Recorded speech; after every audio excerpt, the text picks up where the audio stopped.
Lideramos el camino de la opinión pública y buscamos que la cultura del debate alcance consensos y soluciones a los problemas de nuestro país.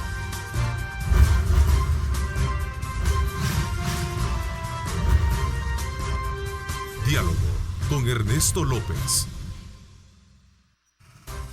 ¿Qué tal, amigos? ¿Cómo están? Como siempre, un placer enorme compartir con ustedes a esta hora de la mañana. Son las 6:31. Bienvenidos a nuestro programa de hoy. Sin duda alguna, continuamos nosotros en esta maratónica tarea de poder coadyuvar en ese esfuerzo y, por supuesto, reforzando a través de nuestra programación con información oportuna de lo que está ocurriendo en nuestro país y el mundo entero. Orientación también sobre la pandemia del COVID-19. Esta mañana, desde luego, pretendemos conocer la opinión de dos médicos salvadoreños, especialistas precisamente con más de 20 años de ejercer la medicina. Ya vamos a presentarlos, no sin antes vamos a darles a conocer a ustedes, desde luego, lo que significa la actualización de la situación epidemiológica en nuestro país. Tenemos casos confirmados 164, 125 casos activos. Esta es una actualización del día de ayer, desde las 11 de la noche, ¿verdad? 6, gracias a Dios, se mantienen, digo gracias a Dios que no se mueve esa cifra. 6 casos fallecidos, casos recuperados 33, en fin, 8,333 pruebas COVID-19, ¿verdad? Así es que el presidente incluso, vemos ahí, hoy tuvimos, esto es algo que posteó hace unas 6, 7 horas, hoy tuvimos 548 pruebas de COVID, 543 negativas, 5 positivas, todos casos locales, uno en Soyapango, San Salvador, uno en Ciudad Delgado, uno en Colón, La Libertad y en Rosario de la Paz también. Miren, en Chalchuapa, Santa Ana también aparece uno. 4 nexos epidemiológicos, uno por búsqueda. Otro punto importante, como lo hemos estado conociendo, es precisamente la decisión del presidente, en este caso de advertir de no acatar la disposición de la Sala de lo Constitucional de la República, de no enviar a centros de contención a personas cuando éstas se infrinjan precisamente la cuarentena. Una cosa es interpretar la Constitución, otra muy diferente es ordenar la muerte del pueblo, dijo en sus más recientes comunicados en Twitter. La sala no tiene facultades, dice, para implementar o quitar medidas sanitarias, ni para decidir sobre contenciones epidemiológicas. Estas son las facultades del Ministerio de Salud, conferidas en el Código de Salud, el cual, dice, la Constitución no permite derogar con una resolución de seguimiento de un habeas corpus. La sala, en sumisión a las órdenes de sus financistas, señala el presidente, intenta cruzar sus propias limitantes. Esa es la información que ha estado gravitando en las últimas horas. Vamos a, desde luego, a darles la pertinente análisis y observación en lo que viene precisamente en los futuros programas que vamos a tener. Les decía que obviamente vamos a continuación a presentarles a ustedes a dos médicos. Ya tenemos el contacto, me confirma producción, para poder de alguna manera establecer ya esta señal. Quiero darle la más cordial bienvenida al doctor Rodrigo Simán. Es un médico pediatra con más de 20 años de experiencia en ejercer la medicina, exdirector del Programa Nacional de VIH-Sida, ostenta el título de notable médico de la Nación por la Asamblea Legislativa, vicepresidente de la Asociación de Pediatría. Bienvenido, gracias, doctor Simán. Gracias por acompañarnos esta mañana.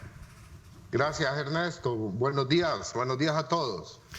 Bueno, es importante quizás para poder entrar y conocer sus puntos de vista con relación a la situación de que cómo esto del COVID-19 está en su momento, digamos, impactando en el mundo. Me gustaría conocer su opinión, cuál es el análisis y cómo, digamos, cómo ustedes interpretan o cuáles son las impresiones de esta pandemia y cómo está impactando en el mundo, para luego entrar a aspectos más específicos, doctor Simán. Muchas gracias, Ernesto. Bueno, es una es una pandemia que nos ha cambiado un poco la percepción que teníamos hace unos meses, ¿verdad? Debido a que el virus tiene una gran contagiosidad, una gran transmisibilidad, es muy transmisible, ¿verdad? Y se cree al día de hoy que por cada caso asintomático o no diagnosticado, perdón, hay otro caso. O sea que estamos todavía viendo la punta del iceberg. La buena noticia es que la gran mayoría de casos son leves o sin síntomas. La buena y la mala noticia, porque si bien son sin síntomas, pero sabemos que está el virus ya metido en la población salvadoreña y probablemente mucho más de los números que usted acaba de mencionar. ¿Verdad?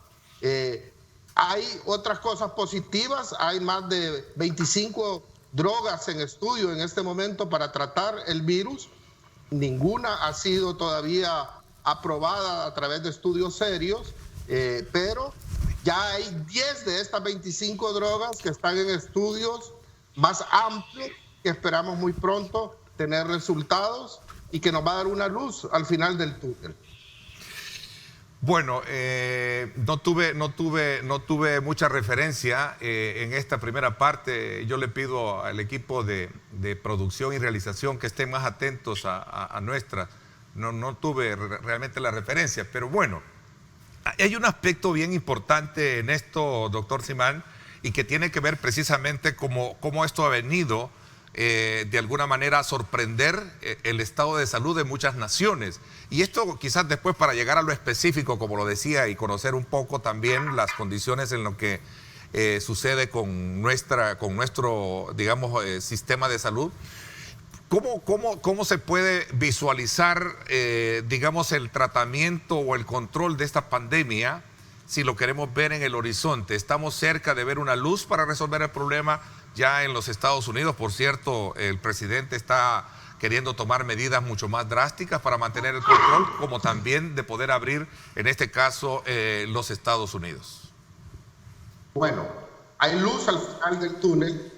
No estamos cerca, pero ya sabemos en muy poco tiempo cuál es el virus. Está aislado, sabemos cómo se transmite, sabemos cómo se previene y hay muchos estudios, como decíamos antes, más de 25 drogas que se están evaluando. Esto es algo que ha llegado para quedarse, Ernesto. El virus en nuestra población no es algo que va a pasar. Tenemos que aprender a convivir con ello hasta que la población se inmune. Y esto va a pasar, o cuando salga la vacuna, que para que esté masivamente en la población va a tardar aproximadamente 12 a 18 meses, o hasta que el 50% de la población mundial se contagie, y eso hace que ya sea manejable la epidemia. A ver, un aspecto también importante que denotar es cómo en el país, desde luego, vino a sorprendernos, pero también se han tenido, digamos, como una especie de buenas medidas para poder contener lo que podría ser un impacto que es muy diferente a lo que están viviendo otros países, doctor Simán.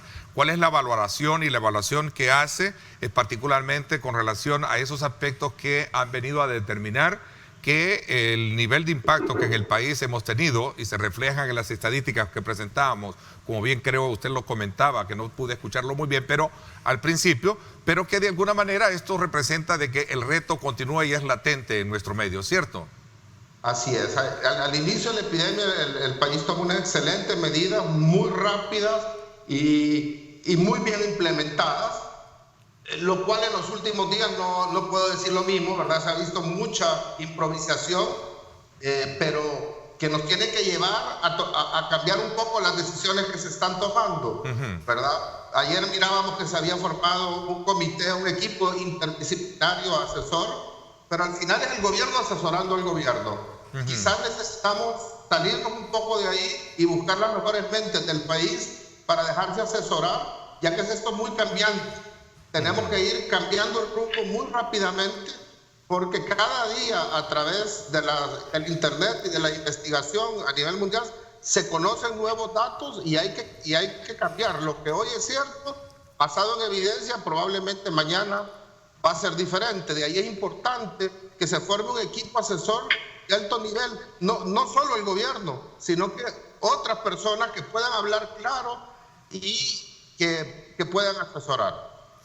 A ver, en este sentido creo que cabe de alguna manera preguntarse, ¿puede la política combinarse de alguna manera para poder entender y enfrentar lo que es la pandemia? Porque este es un punto de honor que incluso los Estados Unidos, lo mencionaba anteriormente, tiene este dilema, este debate, doctor Simán. En el país, ya lo escuchó hoy en día, tal vez no es un punto de honor para el análisis que vamos a hacer porque es un poco más médico, ¿verdad? Partiendo del conocimiento y la especialidad que tiene usted y también ya el otro invitado que vamos a contactar con él, en el sentido de decir, bueno, es importante que se tenga el conocimiento experticio a la hora de tomar decisiones más que decisiones políticas.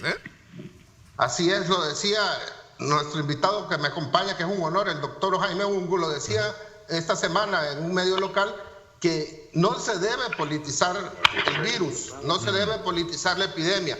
Y ese es el problema, que se están tomando decisiones políticas cuando se tienen que estar tomando decisiones científicas, basadas en evidencia científica, para solventar todos los problemas. Y esta es una tentación, no solo en El Salvador, ayer lo tiraba en España.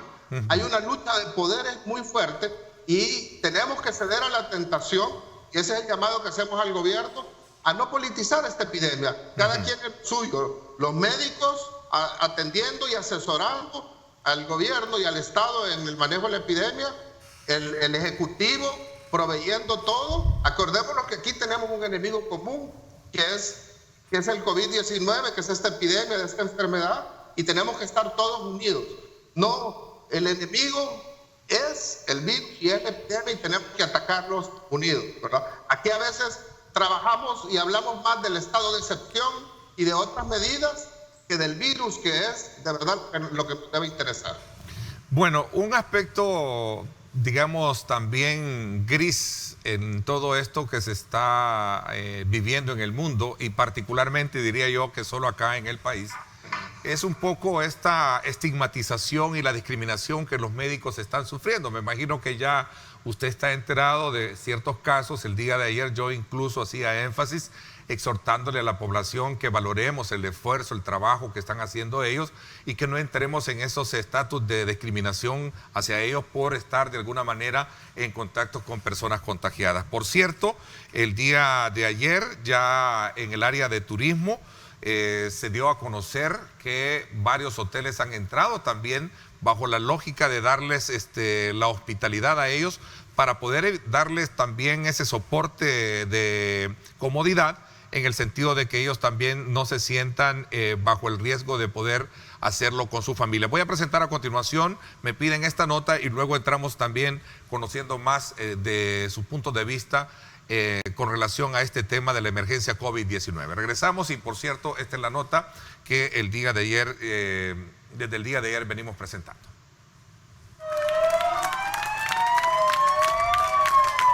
En España, los médicos y enfermeras les aplauden por el enorme trabajo para enfrentar al coronavirus.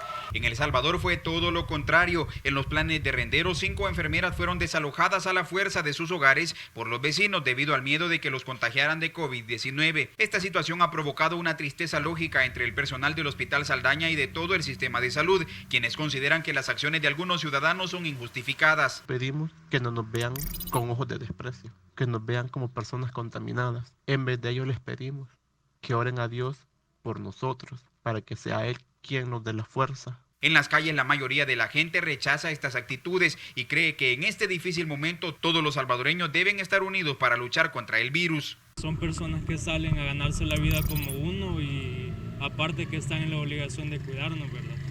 Y como parte de una persona responsable también podemos apoyarles de esa manera. Está malo porque la verdad que tenemos que apoyar a ellos que están haciendo bastante por el país. A través de Twitter, el presidente Bukele ordenó que un hotel de lujo atienda a las enfermeras desalojadas y sus familias. En medio de esta crisis que se vive en el país y en el mundo, recuerde que todos los servidores públicos, en especial los del sector salud, están haciendo un esfuerzo titánico para cuidar de su familia y la mía. Usted puede contribuir a ese esfuerzo no discriminando. Sé un héroe 503 y quédate en casa. David Cruz, Telenoticias 21. Gracias, David. En efecto, Rodrigo, ahí veía, Rodrigo, usted realmente lo que se está haciendo en el esfuerzo para tratar la manera de también darle ese soporte, pero ya vamos a hablar de otro elemento bien importante que tiene que ver con el tema de los instrumentos necesarios para protegerse ellos, ¿cierto? Así es, importantísimo contar con todos los insumos para la protección del personal de salud. Tú hacías una pregunta previo, Ernesto, ¿sí? Sobre la discriminación, y creo que esto es bien importante porque recordar a la población, aquí hay dos grupos, los que pueden aislarse y los que no podemos aislarlos, que es todo el personal de salud, que tenemos que estar enfrente, en primera línea trabajando. Y recordar que el personal de salud, desde siempre, hemos trabajado con virus, bacterias, tenemos todos los días en los hospitales una serie de infecciones intrahospitalarias que nunca las llevamos a la comunidad, porque si alguien sabe cómo prevenir estos cuadros es el personal de salud, si alguien sabe cómo lavarse las manos, si alguien sabe usar un cubrebocas, si alguien sabe todas las medidas de prevención, es el personal de salud. Entonces, recordarle a la población que si bien es un virus nuevo, el personal de salud está preparado para protegerse y proteger a la población. No vamos a ser una fuente de contagio. El personal de salud es la primera línea y tenemos que cuidarlos y animarlos como es en todo el mundo, ¿verdad? Claro. Animar, que de verdad, mi respeto principalmente para las enfermeras, el personal administrativo, las secretarias, los colegas médicos, que tienen su familia y que tenemos miedo y estamos enfrentando esta epidemia todos los días. Ok, interesante. Ya tenemos al doctor Jaime Ungo. Él es un médico salvadoreño, internista con especialidad en neumología y medicina crítica. Actualmente trabaja como intensivista en el North Mississippi Medical Center, actualmente atendiendo pacientes también con coronavirus. Quiero darle la más cordial bienvenida, doctor Jaime Ungo, qué gusto saludarlo y gracias por atender nuestra petición de hacer este contacto en la distancia más allá de lo social, pero también así estamos. Muchísimas gracias por atender nuestra invitación. Muchísimas gracias, un gusto estar aquí, un gusto ver a Rodrigo, gran amigo, compañero. Gracias, Jaime. Ernesto, le faltó decir que Jaime Ungo ha sido el mejor promedio en la historia de la Universidad Autónoma de Centroamérica, así que es un honor compartir con él. Qué bueno saber eso y sobre todo también porque ustedes fueron compañeros también de universidad. Doctor Ungo, cuéntenos un poco sus impresiones con relación a esta pandemia, cómo impacta en el mundo, y decía anteriormente con el doctor Simán, para luego entrar a hablar aspectos muy específicos de lo que está pasando acá en nuestro país. Sus impresiones, ¿cómo se está? ¿Cuál es la experiencia que se está viviendo en Mississippi, en Estados Unidos, precisamente sobre esta pandemia? Pues yo vivo en un lugar bastante rural en Estados Unidos y yo creo que la experiencia de vivir la pandemia en un lugar urbano es diferente a un lugar rural. Obviamente nosotros no tenemos el problema que tienen ciudades como Nueva York o incluso como Nueva Orleans. Sí hemos tenido muchos casos, hemos atendido 110 casos que hemos admitido en nuestro hospital y hemos logrado mandar a la casa como 40 pacientes. Todavía tenemos bastantes en ventilación. Hemos sentido que hay un pequeño declive en lo que es la incidencia en este momento, pero el problema que yo veo es que la política, el politizar a este virus puede causarnos un montón de daño. Pues si se abren espacios, si se hace un poquito más laxo lo que son los lineamientos de distanciamiento social, entonces podemos caer en una segunda ola de contagios y algo que puede ser mucho más grave. Yo creo que lo más importante es tener, como decía el doctor Simán, lineamientos de parte del gobierno que sean congruentes con lo que es la medicina pública, la epidemiología, la salud pública, para que la población esté bien educada y sea parte de la solución. Un aspecto muy importante, usted lo mencionaba recientemente también en una entrevista a un matutino salvadoreño, que Es una ventaja logística y espero en Dios que el gobierno, sé que está haciendo su mejor esfuerzo, aumente las pruebas diarias, porque es la única forma para ponerle una tapadera a la olla, ya siendo un poco específico en cuanto a lo que se está haciendo acá, doctor Ungo. Sí, por supuesto que sí. Rodrigo. Así es, hay que ampliar. Se ha hecho un esfuerzo esta semana por ampliar el número de pruebas, pero todavía son insuficientes. Necesitamos 2.000, 3.000 pruebas diarias. Y ahí el llamado a no monopolizar también esta epidemia. Hay que abrirse. Los laboratorios privados, previa autorización del gobierno y supervisión, deben estar haciendo pruebas también. Cualquier ciudadano que quiera ir a un laboratorio debería estar, porque además es un derecho, el derecho a la salud, poder realizarse su diagnóstico. Y no entendemos por qué también hay una restricción muy grande y no se ha permitido el ingreso de pruebas a laboratorios privados. Y esto es importante, abrirse un poco. Entre más diagnóstico haya, mejor vamos a poder tratar. Doctor Ungo, el tema de la discriminación es un punto que a nosotros nos ha llamado muchísimo la atención, porque mientras en otros países se está reconociendo esa labor precisamente de los trabajadores de la salud, acá nosotros estamos hasta estigmatizando un poco ese esfuerzo que se está haciendo. ¿Cómo de alguna manera también y qué evaluación hace en cuanto a toda la asistencia que se le está dando a los trabajadores de salud en nuestro país a partir de los instrumentos necesarios que necesita tener para evitar en algún momento ser contagiado a partir del grado de atención que tiene, y sobre todo otros aspectos que van desde el punto de vista de la motivación que ellos pueden tener? Pues recuérdese una cosa, básicamente los soldados en esta guerra son el personal médico, el personal de salud. Yo no tengo palabras para expresar mi gratitud, mi admiración a las enfermeras, a los terapistas respiratorios, a mis colegas, a toda la gente que opera los hospitales y la gente que le da soporte desde afuera. Es importantísimo que mantengamos la moral alta, es importantísimo que mantengamos la salud de la gente que está tratando a estos pacientes. Usted bien sabe que en Italia ya van 102 doctores que han muerto como 45 enfermeras. En Estados Unidos hay más de 9.000 trabajadores en el gremio de salud que ya están contagiados. No sabemos cuántas de estas personas van a fallecer. Es muy importante que los gobiernos tengan una cadena de abastecimiento para que todos tengan un nivel de protección adecuado al tratar a estos pacientes. Esta es la gente que está tratando y que está salvando vidas en el frente, digamos. Y tenemos que apoyar, respetar, admirar y ayudar. Obviamente los gobiernos tienen la función de alguna manera estar ayudando con insumos, con equipos en nuestros países. Yo no he tenido acá en Estados Unidos ningún tipo de discriminación. Como decía el doctor Simán, el personal salud es el personal experto en prevenir, en higiene, en todos estos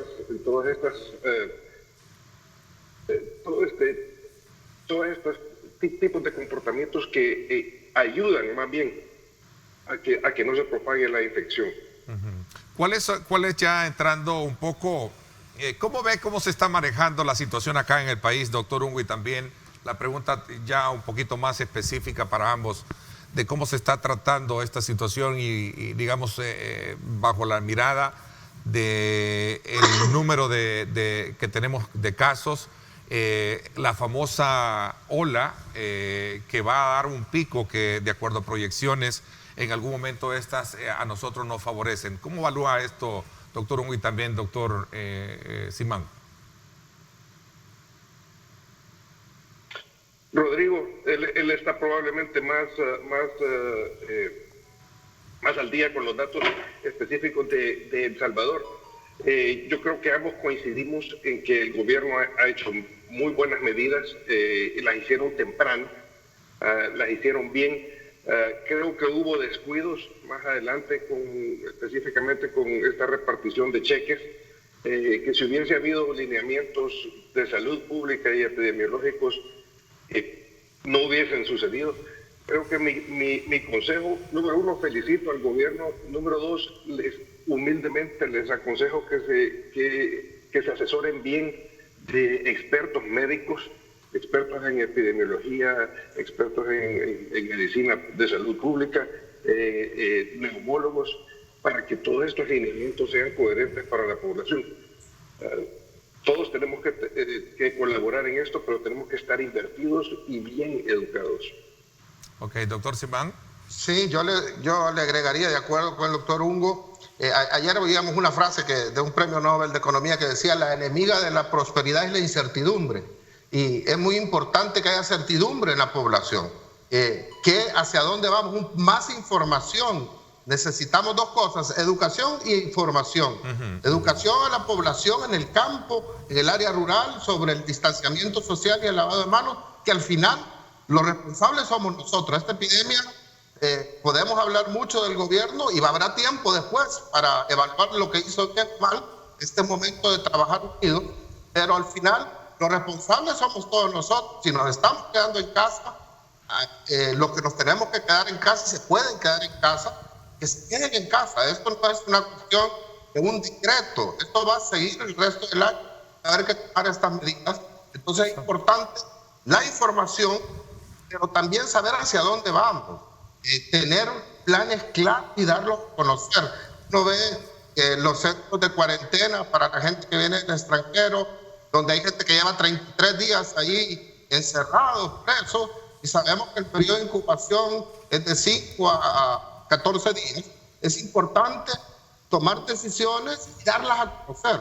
Okay, si vamos a hacer los 5 días, como bien lo anunció el presidente, para los contactos, en esta búsqueda centinela que tan atinadamente está haciendo el gobierno, ok, hagamos los 5 días con 2 pruebas y este es nuestro protocolo. Igual, cuando se piensa abrir el país no puede estar mucho tiempo encerrado, se tiene que hacer con responsabilidad y se tiene que dar a conocer. Entonces son 2 recomendaciones: es educación e información a la población, no manejar esto porque es un problema de país. Yo recuerdo cuando hubieron terremotos en el país, hemos tenido tragedias grandes, como el país estaba unido trabajando y el país estaba informado, y ese es el llamado que le hacemos a toda la sociedad. Es lo más importante. Doctor Ungo, este tema de los centros de contención crea y ha creado precisamente una polémica en nuestro país. ¿Qué tan correcto es lograr ubicar a personas en estos centros, o es valedero también mandarlos a cumplir cualquier cuarentena, en este caso domiciliar? ¿Cuál es lo más correcto? Porque de alguna manera hay un dilema de grados de contagio precisamente en estos centros de contención, partiendo del número de días, como decía el doctor Simán, que se han tenido, que andan alrededor de 30 días. Creo que hoy, gracias a Dios, ya salieron varios de estos centros de contención, ¿no? El doctor Simán tiene toda la razón. Resulta que si nosotros vamos a poner a gente en cuarentena por 30 días, lo único que vamos a hacer es prolongar hacinamientos y es más, estos centros de contención pueden convertirse en centros de contagio. Realmente lo que tenemos que hacer es aislar a personas por los 14 días, que es el periodo de incubación de este virus. Esto nosotros lo hemos manejado en Estados Unidos básicamente a nivel domiciliario, sin necesariamente ser centros de contención. Número 1 es más fácil, número 2 es más barato, y número 3 es mejor para la población. Claro, esto viene con educación. La población tiene que recibir, como dice el doctor Simán, mensajes del gobierno con lineamientos que sean ciertos, que sean concisos, y educar a la población para que la población en sí esté invertida en esto. Porque de nada sirve una cuarentena en que podemos llevar al país a una situación económica cercana a la quiebra si no va a servir. Entonces, a esto veo yo que el gobierno necesita asesorarse de médicos, porque si tuviésemos un buen asesoramiento, no existirían estos centros de contención en los que se retienen a personas por más de 30 días. Ok, interesante ese punto. Me voy a hacer una pausa. Cuando regresemos, ¿existe de qué depende que una persona, y ustedes como especialistas, médicos con muchos años de experiencia, bueno, usted, doctor Ungo, está trabajando actualmente, tengo acá un dato, con pacientes con coronavirus, usted bien lo mencionaba. ¿Cuáles son, digamos, los aspectos de fortaleza que debe de tener una persona para poder superar el coronavirus? Vamos a hablar un poquito de las características para que de alguna manera represente como el aliciente para aquellas personas que a lo mejor están o dieron positivo con la prueba. Voy a hacer una pausa, nos vamos a, desde luego, como siempre, a ustedes agradecerles la fiel sintonía. Gracias por estar participando a través de nuestras redes sociales, enviando sus comentarios, sus preguntas a Diálogo 21. Vamos a la pausa.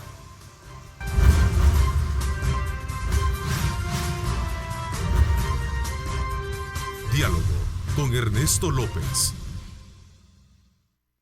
Estás viendo Diálogo con Ernesto López. Yo me quedo en casa. Sé un héroe 503.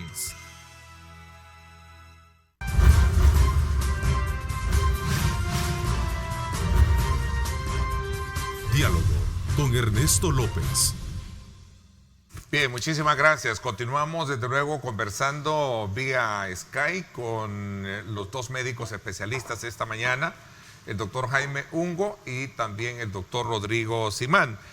Otro tema, dejé planteado el tema de que qué síntomas denota una persona positiva con COVID-19 y cuál es su desarrollo. Una característica muy importante que habría que identificar esta mañana, porque muchos se preguntan, bueno, tengo yo una fiebre, tengo tos, puede ser una gripe, etcétera, etcétera. Ese es un elemento importante que me gustaría, porque quiero pasar a conocer también sus impresiones en cuanto a este debate que hay hoy en día. Sí, realmente cuál es la necesidad latente de la gente de trabajar o realmente quedarse bajo el esquema de cuarentena y no abrir los negocios, que es otro elemento que quiero aprovechar a hablarlo con ustedes. A ver, Rodrigo y doctor Ungo, los síntomas. Doctor Ungo, por favor, los doctor que está más en contacto. Bueno, y la enfermedad, cuando hablamos de síntomas, la enfermedad es diferente en distintos grupos etarios y en distintos grupos que tienen diferentes factores de riesgo, por decir así. Si hablamos de poblaciones de bajo riesgo, como pediátricas o adultos jóvenes, la enfermedad comienza con un prodromo, está el día 0, que es día de infección, luego el prodromo, más o menos días 2 a 5. En poblaciones jóvenes y de bajo riesgo, pocos síntomas. Básicamente, el síntoma de pérdida del olfato, pérdida del paladar y un poquito de lo que es dolor de cabeza. Si el paciente es de más alto riesgo o desarrolla una enfermedad más severa, lo que sucede es que los síntomas pasan de ser de respiratorios altos a respiratorios bajos, y entonces tenemos problemas con tos que viene profunda del pecho, con apretación de pecho, con fiebres, y eso ya denota que hay una afectación de vías respiratorias bajas. Esto puede llegar a ser un problema. En gente que tiene factores de riesgo puede desarrollarse una neumonía bilateral, y entre el día 10 y el día 14 viene una tormenta básicamente inmunológica que el paciente puede sufrir, y este es lo que hemos estado viendo que es el problema más grande. Estos pacientes cuando requieren hospitalización es porque desarrollan un tipo de neumonía o insuficiencia respiratoria con requerimientos de oxígeno. Si los síntomas son leves, el paciente se puede manejar en su casa. Lo importante tal vez para nuestra población y nuestros médicos es saber que si un paciente que está en su casa desarrolla fiebres incapacitantes o ya falta de aire o tos y dolor de pecho, ya ese es el momento en que el paciente tiene que buscar atención médica, porque puede que requiera hospitalización. Ya si el paciente oxígeno. Esos son los factores de riesgo para complicar. Ahora, poblaciones de alto riesgo, yo creo que todos sabemos que son hipertensos, diabéticos, la obesidad, fumadores, gente con problemas coronarios, gente con problemas vasculares. Y estos son los que, y obviamente grupos etarios arriba de 60 años. Pero sí, yo he tenido pacientes de 42 años que se enferman terriblemente, incluso fallecen.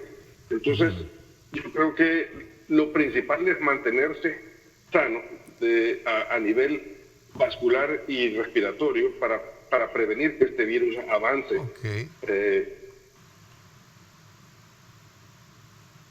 ¿Ernesto? Sí. Yo agregaría que a lo que bien explicaba el doctor Ungo, que como la mitad se cree, ayer lo decía el asesor de la presidencia de Trump, el doctor Fauci, que hasta el 50% puede ser asintomático de los infectados. Okay. Entonces, si bien el doctor explicaba los síntomas, asumamos que todos tenemos coronavirus y tomemos las precauciones. Eso yo creo que es una recomendación. Y para hilarlo con la siguiente pregunta que hacía, ¿cuándo abrir el país o no abrir? Sí. Es una discusión mundial. Ajá. El equilibrio. ¿Hay equilibrio entre la necesidad de activar la economía versus extender la cuarentena como parte del debate que aquí se lleva a cabo? Claro, porque nadie puede vivir sin ingresos y al final el hambre y la mortalidad por un montón de cuestiones asociadas a la disminución de ingresos y a la pobreza que va a aumentar, va a ser peor. Entonces hay que hacer un equilibrio. Esto ha llegado para quedarse, vamos a estar todo el año con esto. ¿Qué es normalidad? La normalidad probablemente no la vamos a recuperar hasta que encontremos la vacuna, que va a ser el próximo año, que esté accesible masivamente para todos. Okay. Entonces tenemos que pensar en esto, no podemos pasar un año encerrados y pensar, ayer lo ponía yo en un Twitter, los alumnos, el año escolar probablemente ya debería estar pensando en suspenderse todo el año, porque los niños, si bien son asintomáticos, son los vectores, como decía el doctor Ungo, que transmiten a los adultos y causan enfermedades graves en adultos. Entonces el año escolar ya debería ser suspendido y buscar las opciones para educación a distancia en los que se pueda y en el área rural buscar opciones. Y pensar en qué trabajos son indispensables y empezar a abrirlos de inmediato y poco a poco, con medidas de contención, por supuesto, bares, discotecas, probablemente eventos masivos no vamos a tener este año, pero sí empezar a hacer diferentes jornadas de trabajo para no aglomerar personas, el uso de mascarillas. Los guantes no sirven para la población general, ¿verdad? Más bien son un problema porque impiden el lavado de manos y dan una falsa seguridad y la gente después se contagia.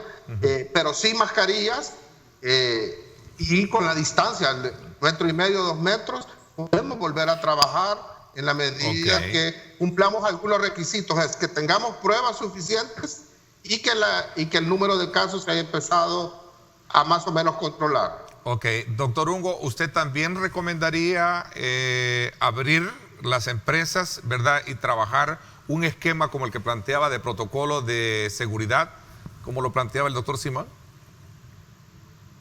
Absolutamente. Se tiene que comenzar a destapar, pero esto es un proceso, no es un evento, y esto tiene que ser bien asesorado y tiene que ir en etapas.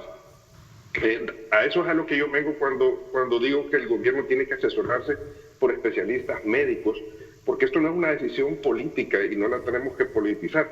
Tenemos que hacerlo bien, porque de lo contrario vamos a causar oleadas de reinfección y esto nos va a traer más problemas.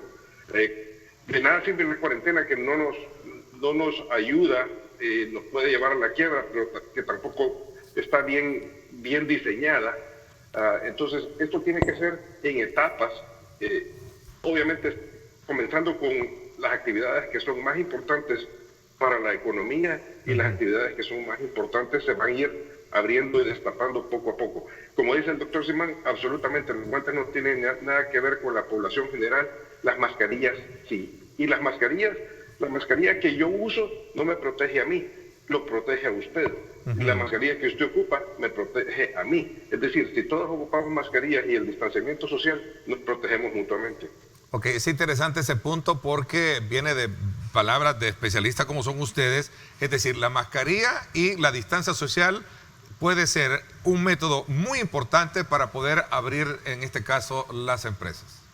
Y el lavado de manos, ¿verdad, Ernesto? El lavado adecuado constante, de manos, ¿no? Es importante que el virus es liposoluble, se muere con la grasa, entonces es importante el lavado de manos, frotarse adecuadamente, pero tiene que estar un tiempo en contacto con las manos, 20, 30 segundos, ¿verdad? Con frotarse para que se elimine el virus.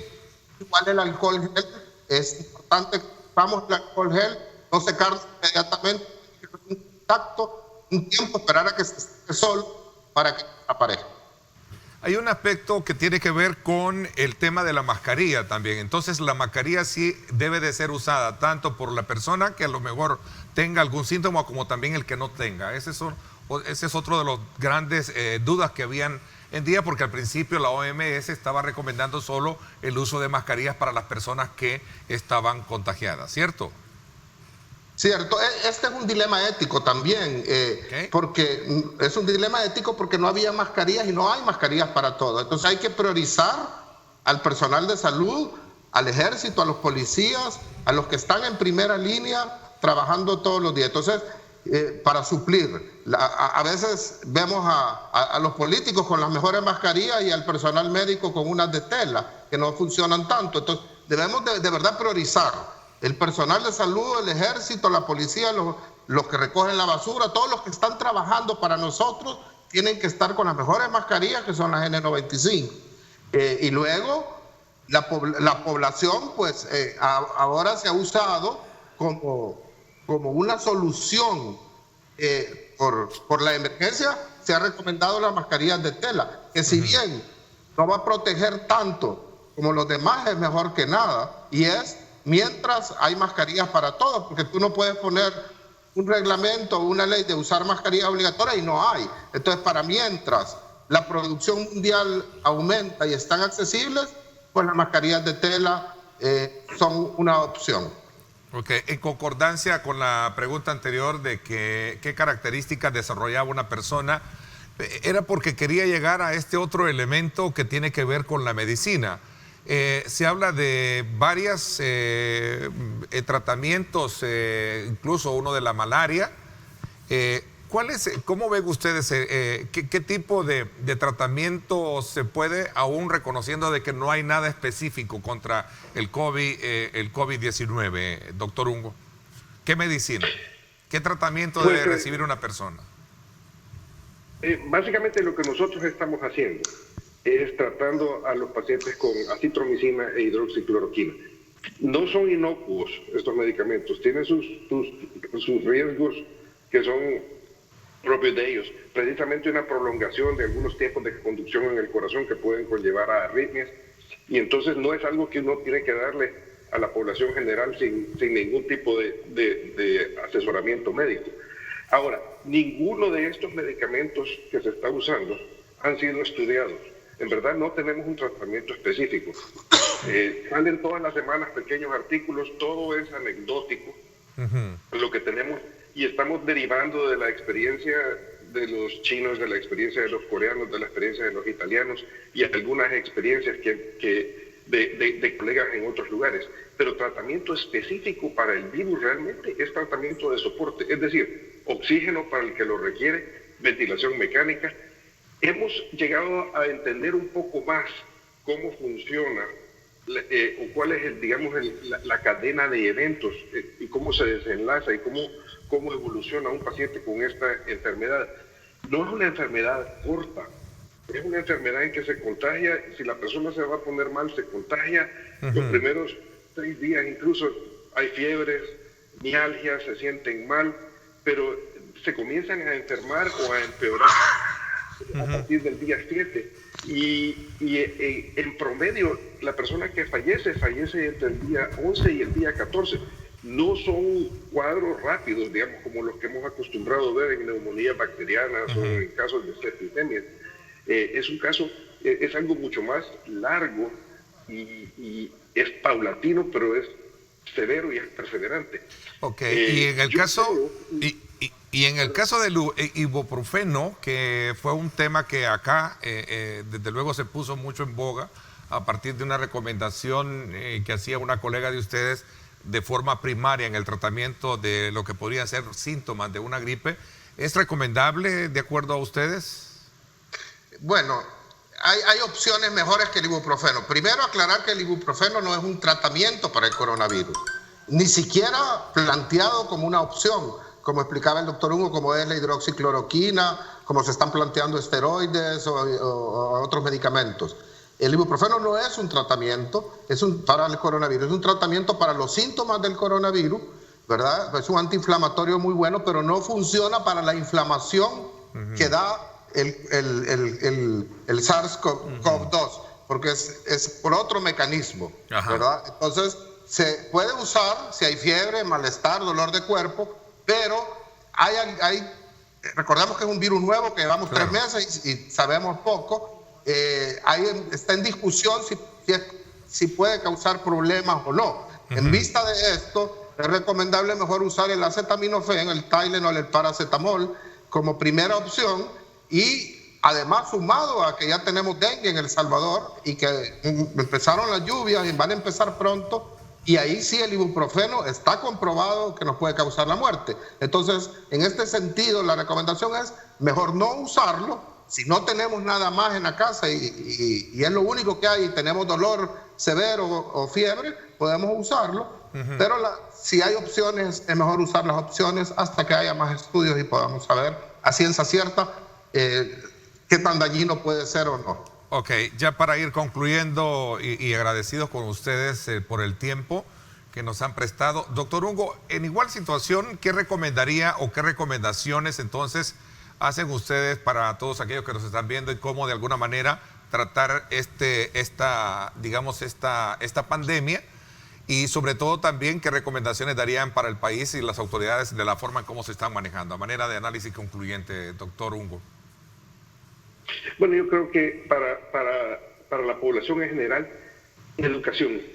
Básicamente estamos en una fase de prevenir el contagio masivo.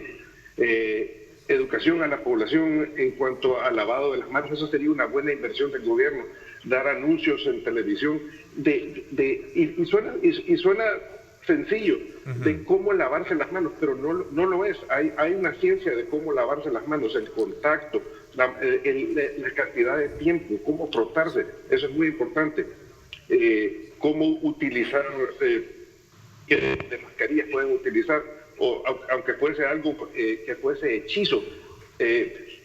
Lo más importante, como dice el doctor Simán, es distanciamiento social, higiene de manos y mascarillas para la población en general. No tenemos muchos casos en El Salvador, pero esto es un problema de muestreo también. Porque el denominador es cuántas pruebas se han hecho y el numerador es cuántos han salido positivos. Necesitamos más o menos entre 2.000 y 3.000 pruebas diarias para poder tener una idea de cómo estamos. Porque si no, el virus se propaga sin pasar detectado, y esto puede llegar a ser peor. Para el gobierno, educar a la población, asesorarse bien, seguir lineamientos que son de salud pública y epidemiológicos comprobados, porque esa es la manera de hacer las cosas bien para poder destapar la economía en etapas y que sea seguro. Interesante. Realmente ese es uno de los puntos de los cuales creo que hoy, este día, el gobierno estaría presentando un paquete de ayuda económica para la empresa. Ya para concluir en el análisis recomendatorio, doctor Simán. Bueno, Alemania, acabo de ver que ahora empieza a reabrir el país y todas sus funciones, ¿verdad?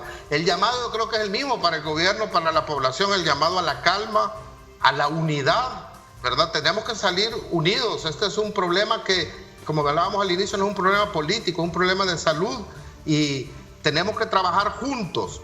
Nadie puede pretender tener la razón, nadie quiere, nadie, que alguien se infecte o que alguien muera. Todo lo único que buscamos es eso, salir lo mejor posible de esta crisis el llamado a la prevención, que al final el único responsable somos todos de protegernos y de proteger a los demás, siguiendo las recomendaciones de las autoridades, y el llamado a la solidaridad, Ernesto. Este momento, si bien mucha gente está asustada, algunos tienen miedo, pero hay gente que está peor, que de verdad la está pasando mal, que no tiene cómo comer hoy, que no tiene cómo sobrevivir ni siquiera para transportarse a ir a trabajar. Y el llamado a todos es la solidaridad, que nos salgamos de nosotros mismos y pensemos en el otro, ¿verdad? En qué podemos ayudar, y eso nos va a ayudar también a mantener la calma y a ser mejores personas.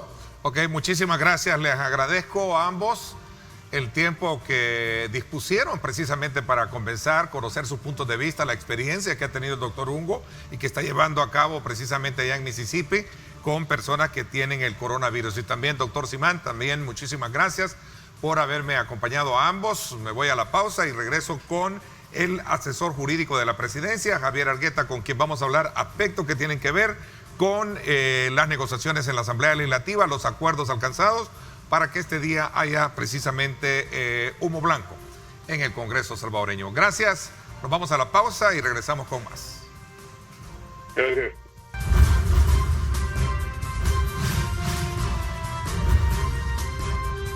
Diálogo con Ernesto López. Estás viendo Diálogo con Ernesto López. Yo me quedo en casa. Sé un héroe 503.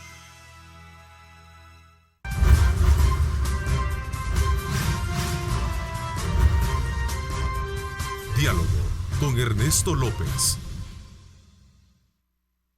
Bueno, muchísimas gracias por estar con nosotros. Nos acompaña esta mañana el asesor jurídico de la presidencia, Javier Argueta, en esta segunda parte del programa. Quiero darle la más cordial bienvenida. Gracias, Javier, por acompañarnos. Buenos días, Ernesto, aquí a la orden, sobre todo con estos movimientos constitucionales. Sí, definitivamente. De hecho, vamos a entrar directamente a preguntarte. El presidente de la República ha dejado entrever que no acatará las disposiciones que ha emitido la Sala de lo Constitucional, y ya hay una reacción pertinente también del fiscal general de la República. Aquí la tenemos en pantalla y voy a presentarles, y dice de la siguiente manera: en todo Estado de Derecho hay un sistema de frenos, dice, y contrapesos, creo que aquí quiso decir pesos y contrapesos, al cual todos debemos someternos. La Sala de lo Constitucional es parte de ese sistema y por ende sus resoluciones son de obligatorio cumplimiento. La Fiscalía se mantendrá siempre como garante de la legalidad. Eso significa, y en pocas palabras, que el presidente no tiene por qué entrar al desacato de lo que emana de la Sala de lo Constitucional, concretamente. Vamos a ver, sí, hay que entender y hay que tener claro que esta es una dinámica democrática, digamos. Cada quien tiene su rol. En este caso, la presidencia de la República le toca administrar servicios públicos esenciales, la salud, que hoy está en un grave riesgo. Le toca cuidar la vida de los salvadoreños, para eso lo han electo, y estamos agarrando todos los mecanismos jurídicos posibles para darle cumplimiento al 65 de la Constitución, a resoluciones de la Sala misma de lo Constitucional, donde dice que el Estado está en la obligación incluso de tomar medidas extraordinarias para salvaguardar ante riesgos a la salud, para salvaguardar la salud y la vida. Entonces, la dinámica de roles constitucionales o funciones especiales, por ejemplo, a la Sala le toca en este caso juzgar y ejecutar los juzgados. Eso es lo que está haciendo, dándole cumplimiento a una medida que emitió, y a la Asamblea Legislativa le toca dar las reglas. Ahora, esta dinámica se ha atrofiado, se ha estropeado porque tenemos un presidente, y no es porque yo esté ahí, un presidente día y noche preocupado que no avance este tema del COVID. Estamos haciendo todos los análisis, medidas económicas, estamos viendo el tema de centros de contención, estamos viendo cómo traer a los salvadoreños, estamos viendo cómo traer vacunas, estamos viendo cómo traer mascarilla. Hay todo un andamiaje, todo el Ejecutivo moviéndose, pero tenés una Asamblea Legislativa que te ha quitado la ley de restricción de de garantías constitucionales y ya no la quiere dar. Y tenés una sala de lo constitucional juzgando y diciendo que en la ley de restricción de garantías constitucionales es que se debe de imponer la medida. Y ahorita voy a explicar un poco la resolución. Claro, porque lo que tenemos hoy en día, no tenemos una ley de excepción, ¿verdad? No hay una ley de suspensión. Pero sí hay una ley de emergencia. Pero hay un andamiaje. Donde deberían de estar todo eso involucrado, que ese es el dilema, ¿no? Hay un andamiaje jurídico. Sí, hay un andamiaje jurídico, pero antes de eso, esta situación me parece bastante delicada, ¿no? Sí. Y tú eres abogado. La gran pregunta es, el fiscal está advirtiendo prácticamente de que el presidente no debe de entrar en desacato. Sí, y quizás termino solo para comentarte de dónde nos estamos agarrando. O sea, nosotros vamos a tomar toda la legislación posible, ¿verdad? Y eso es un poco lo que el presidente decía. Ya te comento lo que decía ayer. Entonces, cuando tenés una asamblea que no te da una ley, que además está incumpliendo las resoluciones de la Sala de lo Constitucional, porque la Sala de lo Constitucional en la resolución lo dice reiteradas veces, porque explico un poco. La Sala no dice más allá de lo que dijo en la primera resolución, ¿verdad? En la primera resolución dijo que tienen que haber 3 aspectos fundamentales. Si una persona se lleva como medida sanitaria, eso debe de estar, o medida de confinamiento, le hizo, eso debe de estar en ley. Y otro requisito importante que debe de tener es que debe de haber evaluaciones razonables, objetivas, y que esto no sea una detención arbitraria, es decir, que no sea una sanción, que no sea una privación de libertad en automático, sino que debe de haber parámetros objetivos y razonables para que yo te pueda llevar, claro, ¿verdad? Claro. Vaya, lo que pasa es que lo que sucedió aquí es que el tono es más fuerte, sí, pero no ha dado nada más de lo que dijo al principio. Pero le insiste a la Asamblea Legislativa e insiste al Ejecutivo, y que pareciera que es el Ejecutivo el que tiene el control de toda la Asamblea, y no es así. Le dice, debe de estar en ley, debe de estar en ley, debe de estar en un decreto legislativo. Todo lo que usted haga lo avala, toda la medida, hágala, pero debe de estar en un decreto legislativo. Pero tenés a la Asamblea diciendo, no te lo voy a dar. Entonces, esa dinámica constitucional es importante. Ahora, ¿qué vamos a hacer nosotros? Vamos a ver, lo que la Sala ha dicho es, mire,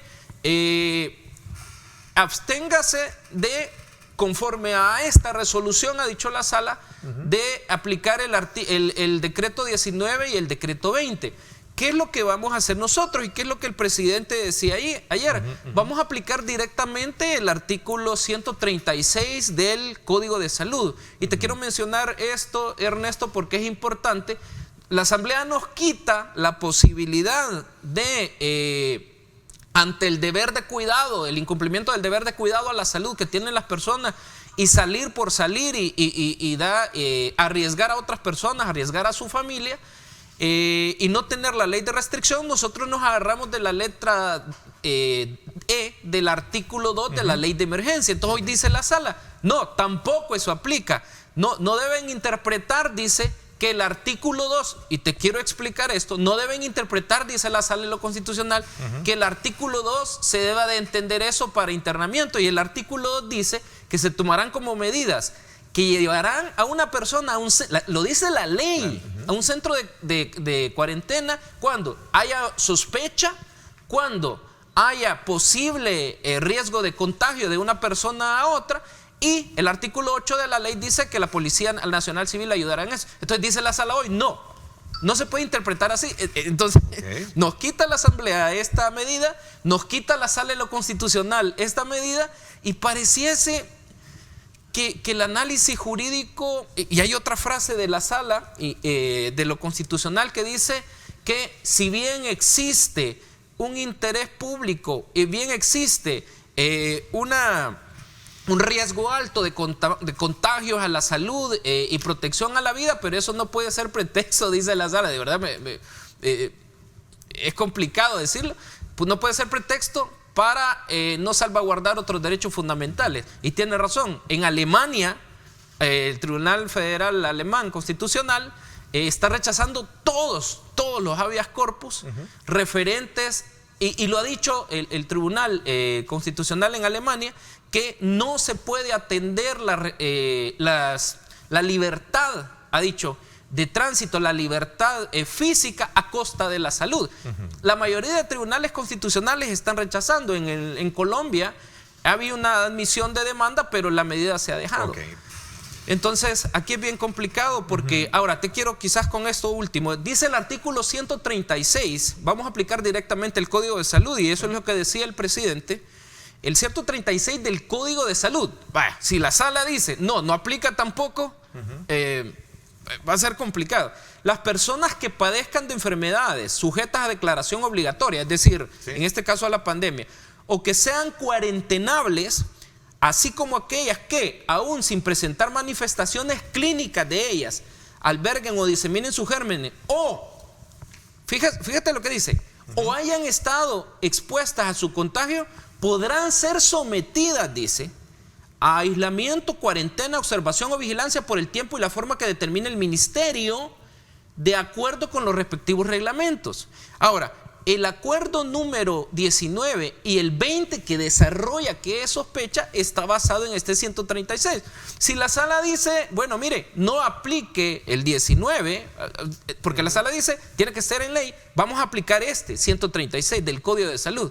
Ahora, van a llegar más demandas, porque el problema aquí es que hay un grupo de abogados que están siendo financiados. Nosotros tenemos la información, eso es valedero, quizás, que están en organizaciones, e incluso en esas organizaciones hay gente de la Sala de lo Constitucional. Hay colaboradores de la Sala de lo Constitucional que viven, por ejemplo, atacando al Ejecutivo. ¿Es bueno, es malo? No lo sé. Que la Sala tiene que verificar eso también, que nosotros, yo le decía al secretario jurídico, mandemos una nota de preocupación a la Sala de lo Constitucional, que se están utilizando instituciones, estos colaboradores que tienen rango de coordinadores, están atacando al Ejecutivo, incluso diciendo dictador al presidente, y yo lo he platicado con magistrados. Es como que yo esté atacando a la sala y yo le tenga que revisar un documento. Es decir, eso está pasando. Pero eso es parte del debate, digamos, eso es parte del discurso que hoy en día se está manejando, porque el presidente dice lo mismo.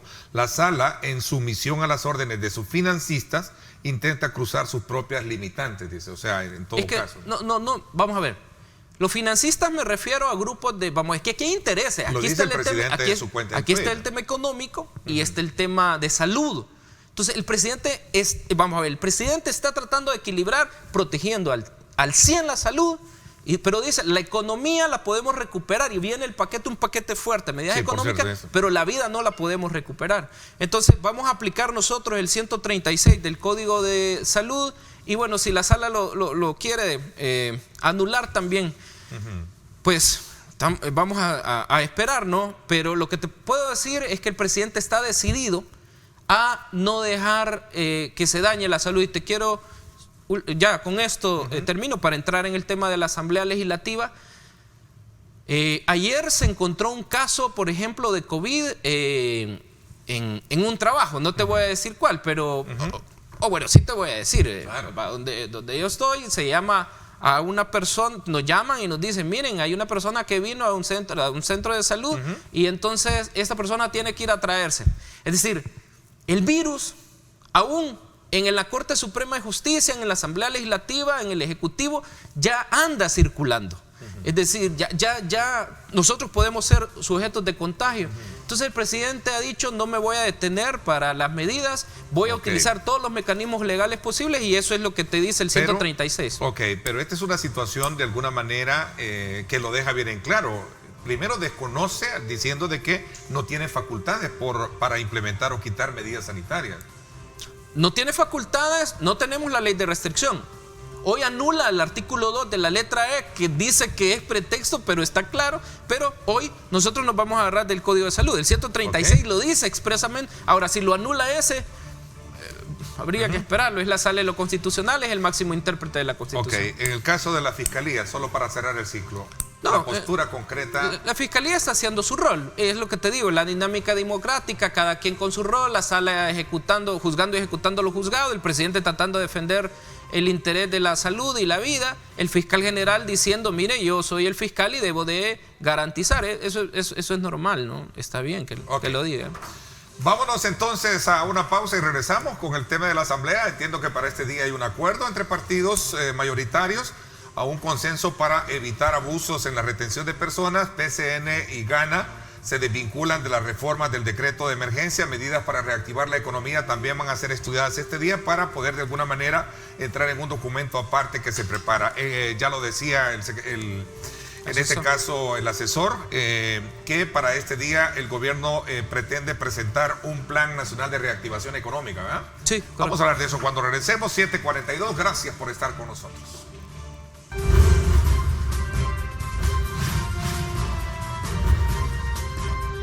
Diálogo con Ernesto López.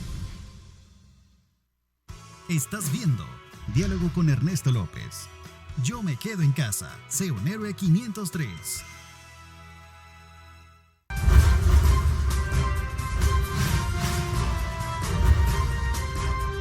Diálogo con Ernesto López. Bueno, gracias nuevamente por estar con nosotros. A ver, hay acuerdos en la Asamblea Legislativa ya, hay un consenso para evitar, entre otras cosas, abusos que en su momento ha tenido la autoridad a la hora de retener personas cuando estas violan el estado de cuarentena que se tiene en el país. ¿Cómo está esa situación? ¿Estos acuerdos van en consonancia de lo que ustedes como gobierno han planteado? Sí, vamos a ver, hemos tenido reuniones con la Comisión Política. A la fecha, gracias a Dios, se ve un buen panorama. Los partidos políticos quieren dar las herramientas necesarias al Ejecutivo. Vienen elementos de cumplimiento de las resoluciones que esperamos que sean satisfechas. Y a partir de eso nosotros hemos revisado, nosotros estamos de acuerdo que se cumplan las resoluciones de la sala, y a partir de eso platicábamos con algunas fracciones, es necesario que incluso quede esto, y redactábamos, ¿verdad?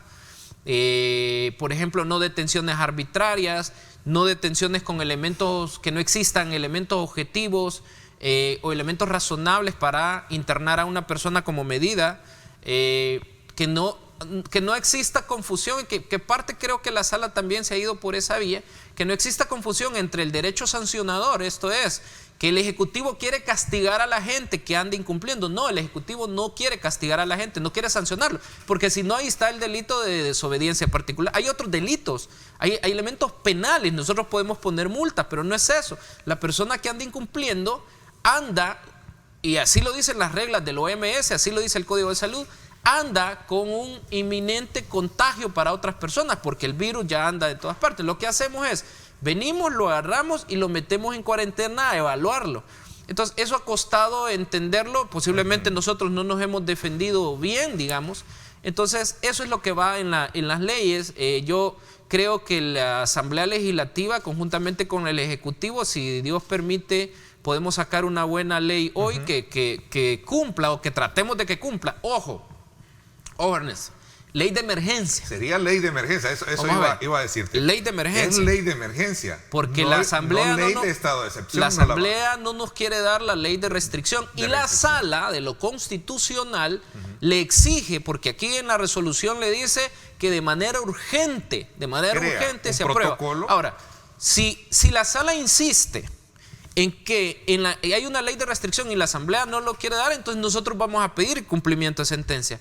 Esto es que nos dé los mecanismos, porque vamos a ver, no podemos esperar, ni la Sala de lo Constitucional, siendo el mayor garante de la salud, no puede esperar que la Asamblea se tome su tiempo o no quiera, porque no quiere, y a partir de eso yo, Ejecutivo, quedarme quieto. El presidente puede tomar la decisión de quedarse quieto y decir voy a cumplir la sentencia de la sala, ni modo, no tengo, y empezar a contagiarse todo el mundo. Entonces, pero el presidente no, ha dicho vamos a agarrar todos los mecanismos legales posibles, vamos a ir a la Asamblea. Hoy llegamos a pedir nuevamente la ley de restricción a partir de lo que exige la sala.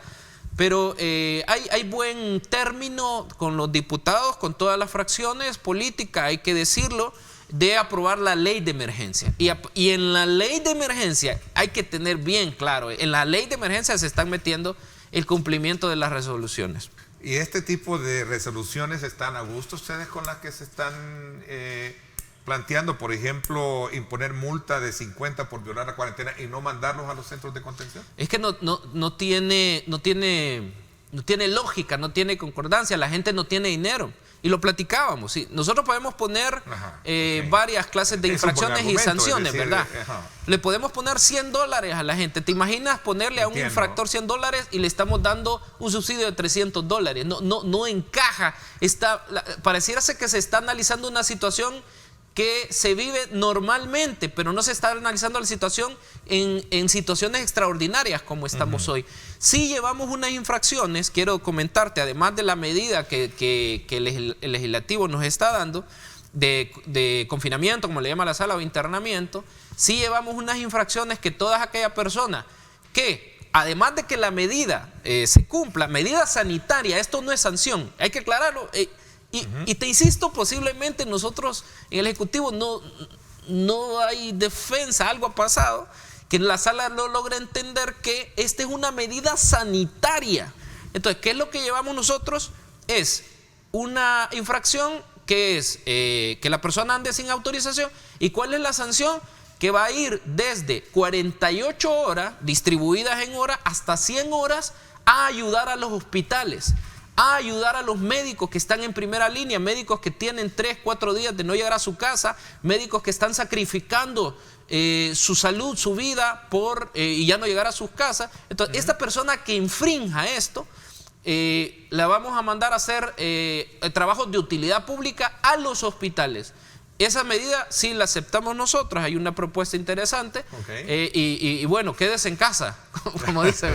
Voy a hacer una pausa, regreso contigo un poco para las conclusiones. Entiendo de que el otro elemento que está en tela de juicio es el tema del ingreso de personas, de trabajadores de salud a la vivienda, que ha generado también un poco de, digamos, de polémica, porque mientras ustedes se amparan en el Código de Salud, otros piensan que viola el derecho constitucional de privacidad de la familia.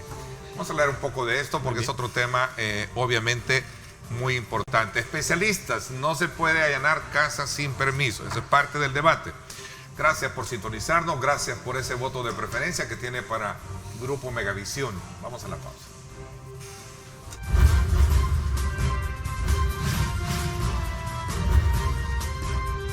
Diálogo con Ernesto López. El futuro es imaginar, es pensar en grande. Prepárate hoy, estudia en la UFG y amplía tus oportunidades. UFG, tecnología, innovación y calidad. Bueno, gracias nuevamente por estar con nosotros. A ver, ¿qué va a pasar ahora en la Asamblea Legislativa? Ya para ir un poco concluyendo, que se nos fue el tiempo del programa.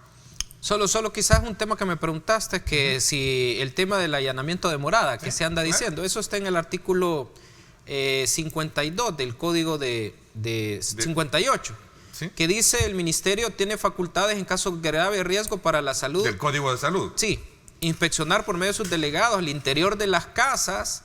Los moradores, dueños y demás personas que tengan a cargo dichos inmuebles están en la obligación de permitir su acceso. Eso el decreto 19 es texto del 58. ¿Qué va a pasar en la Asamblea Legislativa? Por el bien de todos los salvadoreños, esperemos que logremos terminar este consenso que hemos estado platicando, que se apruebe la ley de emergencia, que las medidas que la sala ha ordenado meter en la ley de restricción pues queden ahí, y seguir combatiendo el tema de la pandemia. La pandemia es un enemigo tan fuerte que no tiene códigos, no tiene límites, y así está actuando el presidente contra la pandemia. Está utilizando todo el arsenal, todo el armamento que necesita para combatirla, para salvaguardar la salud, y eso ha producido de que la curva no sea la que él pronosticó al principio. Pronosticó, me refiero a la curva matemática, y que sea elevada, sino que va medianamente plana. O plana. Un día me regañaron ahí que yo puse que iba plana, algún tuitero, pero va baja, va medianamente plana o va plana. Depende de la óptica que cuatro veces el valor de lo que se proyectaba para la fecha. Claro, lleva cinco veces menor el valor. Y esas son las medidas implementadas a costa de que la Asamblea no te quiere dar la ley de restricción a costa que la Sala te está anulando, que es válido, no estoy diciendo el máximo intérprete de la Constitución. ¿Le das la razón a lo que ha hecho la Sala ya para ir concluyendo entonces? Sí, es que la Sala tiene razón. La Sala lo que dice no detenciones arbitrarias. La Sala lo que dice, llévese la medida a ley. Entonces, ¿pero quién está incumpliendo? ¿Nosotros o la Asamblea? La Asamblea debe de entrar en un protocolo para poder de alguna manera evitar ese choque entre el presidente y la Sala, porque el presidente ha sido claro en decir que no acataría la resolución, pues 5 personas no van a decidir la muerte de cientos de miles de salvadoreños. O sea, no acatar la resolución en el entendido de no seguir aplicando la medida, porque vamos a aplicar el 136 directamente. Si la Sala dice no aplica el 19, vamos a aplicar el 136. Ahora, ¿y si te dicen no al 136? Es el máximo intérprete de la Constitución. Y hay que respetarlo. Si nos dice no a todo, Dios nos libre, ¿verdad? Dios nos libre a todos los salvadoreños. Ya andan contagios por todos lados. Porque va a tener que acatarse. Claro, es el máximo intérprete de la Constitución. Ok. Vamos a estar a la expectativa. El plan económico entra hoy, ¿verdad? El plan económico entra hoy. Son medidas sumamente fuertes que se han discutido con todo el sector privado, y las micros y pequeñas y medianas empresas deben de estar, es bien difícil decirlo, tranquilas, porque el gobierno lleva estas medidas para sostenerlos mientras combatimos y los trabajadores también. La idea es que no se queden sin su trabajo, no se queden sin su salario, y también se llevan un fuerte estímulo económico a los trabajadores. ¿Verdad? Qué bueno, interesante. Te agradezco, Javier, que tengas siempre la amabilidad de poder asistir a mi programa, donde me permites preguntarte verdaderamente lo que tengo que preguntar y tú responder lo que tienes que responder. Muchísimas gracias. Lo que necesite. Buenos días y gracias a ti por invitarme. Te agradezco muchísimo por ese grado de confianza a este trabajo de Megavisión muy imparcial, donde no tenemos ninguna agenda más que poder conocer los ángulos de todos los acontecimientos que marcan la pauta de esta pandemia, y sobre todo en el campo político y jurídico, como lo hemos tratado hoy en día, y también en la primera parte desde el punto de vista con esos dos profesionales que nos dieron su punto de vista con relación a cómo se está tratando la pandemia del COVID-19. Conscientes y satisfechos de cumplir con nuestra misión, les agradezco, gracias, pásenla bien, y como siempre recuerden lo más importante, amar a Dios sobre todas las cosas. Lideramos el camino de la opinión pública y buscamos que la cultura del debate alcance consensos y soluciones a los problemas de nuestro país.